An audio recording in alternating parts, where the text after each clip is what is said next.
परमेश्वराची स्तुती असो. आजचा विषय आहे नाताळाचे कारण.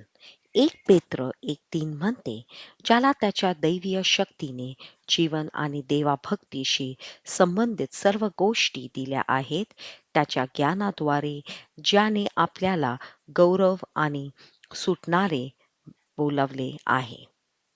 पास्टर ख्रिस शिकवतात, डिसेंबर हा एक आनंदाचा महिना आहे, जो दिवे, गाणी आणि मेळ्यांसह साजरा केला जातो.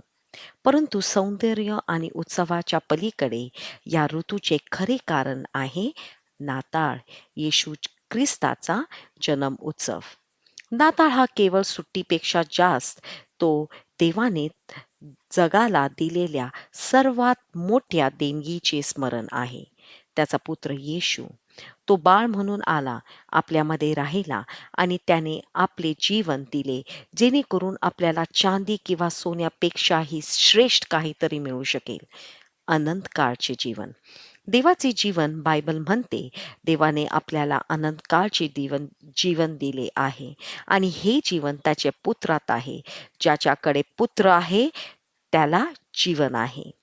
त्याचा अर्थ नाताळ म्हणजे केवळ त्याच्या जन्माकडे मागे वळून पाहणे नाही, तर आज आपल्यामध्ये त्याचे जीवन साजरा करणे, त्याचा आनंद, शांती आणि विजय या डिसेंबरमध्ये.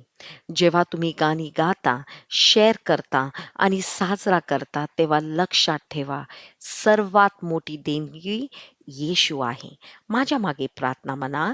प्रिय स्वर्गीय पिता, तुमचा पुत्र येशू ख्रिस्ताच्या देणगीद्वारे डिसेंबरला आनंदाचा काळ बनवल्याबद्दल धन्यवाद.